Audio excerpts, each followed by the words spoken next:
Hello everyone, কেমন আছো তোমরা সবাই? অনেক দিন পর চলে এলাম ইউটিউবে আর একটা ব্লগ ভিডিও নিয়ে। তো তোমরা আজকের ভিডিওটা কিন্তু লাস্ট পর্যন্ত দেখো, তোমাদের জন্য একটা চমক আছে। তোমরা নিশ্চয়ই থাম্বনেল দেখে বুঝেও গেছো, তো তারপরে আমি বললাম। তো এখন আমরা এই দেখো যাচ্ছি হচ্ছে কামালপুরে, মানে নওপাড়া বাজার ছাড়িয়ে এসে কামালপুরে ঢুকেও গেছে। আর এখান থেকেই শুরু হয়ে গেছে মানে পুজোর প্যান্ডেলের আর কি মেইন গেটটা পার করে আমরা এখন চলে এলাম বিশেষ আকর্ষণের সেই জায়গায়, কামালপুরের সেই বড় দুর্গা দেখতে। তো চলো তোমাদের সঙ্গে একটু শেয়ার করে, আমার বাড়ির এত কাছে তাই ভাবলাম ভিডিও না করলে হয়, তাই কয়েকদিন আগে আমরা চলে এলাম, এখনও কিন্তু সম্পূর্ণ হয়নি। তো তোমরা দেখতে থাকো লাস্ট পর্যন্ত আজকের ভিডিওটা, কেমন লাগলো সেটা লাস্টে তোমরা জানিও। এটা হচ্ছে পুরো বিশ্বের সর্বপ্রথম এত বড় দুর্গা প্রতিমা হচ্ছে, তাও আবার একটা সামান্য মানে ছোটোখাটো একটা গ্রামে। মানে কেউ কোনোদিন হয়তো ভাবতেও পারেনি যে একটা গ্রামে এরকম এত বড় দুর্গা প্রতিমা হতে পারে। তো সেটা শিল্পীরা করে দেখিয়েছে, তাই না? তো শিল্পীদের তো সেই জন্য অনেক ধন্যবাদ। আমাদের বাড়ির কাছাকাছি এত সুন্দর একটা দুর্গা প্রতিমা করে সেটা এতটা ফেমাসও হয়ে গেছে, অনেক দূর থেকে মানুষ দেখতে আসছে, পুরো মিডিয়ারা কভারও করছে। তো এখনও পুরো কমপ্লিট হয়নি, তো যেটুকু হয়েছে তোমার সঙ্গে শেয়ার করে, আবার যখন কমপ্লিট হবে তখনও তোমাদেরকে দেখাবো। এখনও মায়ের মুখটা বসানো হয়নি, কাজ চলছে।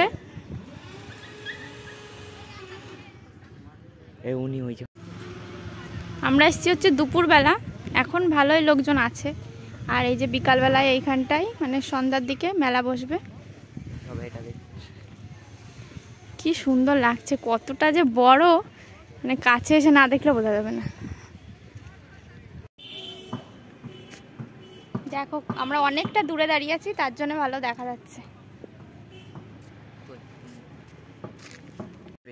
এই যে হচ্ছে কার্তিক ঠাকুর, তার পাশে হচ্ছে ওটা সরস্বতী, মা সরস্বতী হবে।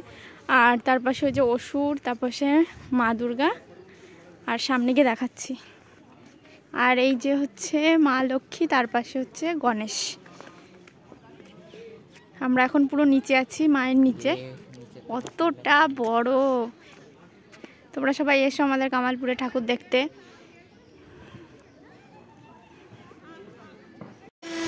এই যে ক্রেন দিয়ে মায়ের মূর্তিটা সেটিং করা হচ্ছে, একটা পার্ট বানানো হচ্ছে, আর এই ক্রেনটা দিয়ে সব সেট করা হচ্ছে।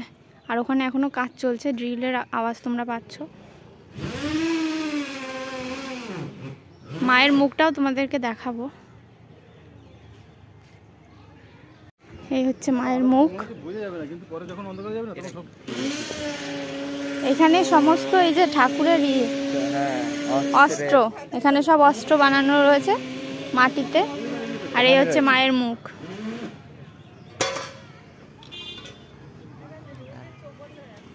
কি সুন্দর হয়েছে মুখটা।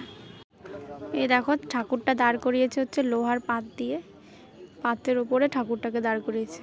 এই যে নিচে হচ্ছে এই যে ঢালাই দিয়ে তার উপরে পাত বসিয়ে তারপরে স্ট্রাকচার তৈরি করেছে মায়ের।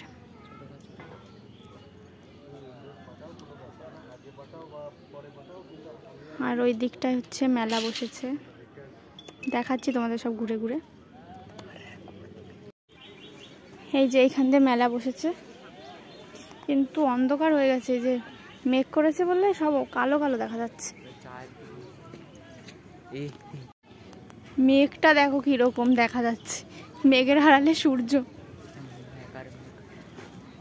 যেখানে নাগরদোলা আছে, এটা হচ্ছে কি জানো বলে, সে এলোমেলো গাড়ি আর কি। এটা ড্রাগন না, ছোটবেলায় উঠতাম ওগুলোতে। কিরকম অন্ধকার আছে সব। এই দেখো পুরো এই এলাকাটা জুড়ে পুরোটা মেলা বসেছে। সন্ধ্যাবেলা সব দোকানগুলো খুলবে। ওই পাশে আরো আছে খেলনার দোকান। এই যে এখান দিয়ে সব দোকানপাট বসেছে, খেলনার, খাবারের দোকানও আছে, সব সাজাচ্ছে। এই যে খেলনার দোকান, ভাই খেলনা কিনবি? ব্যাগের সাথে জুতোও আছে এখানে, নতুন মডেলের সব জুতো আর ব্যাগ। ছেলেদেরও পার্টস আছে না, যেগুলো ছেলেদের। ওই স্কুল ব্যাগও আছে।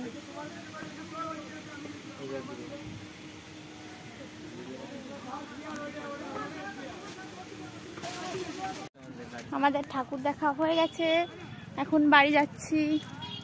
বাড়ি যাবো, তার আগে দেখি কোনো খাবার দাবার খাওয়া যায় নাকি। হ্যাঁ পুরো এটা হচ্ছে একটা চাষের জমি, শুধুমাত্র পুজোর জন্যে ছেড়ে দিয়েছে চাষিরা।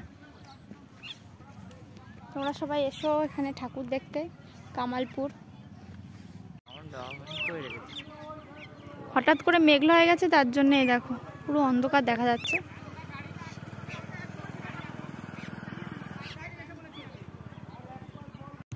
এই যে ঠাকুর দেখে এখন আমরা খাচ্ছি হচ্ছে ঘুগনি, আমি আর ভাই।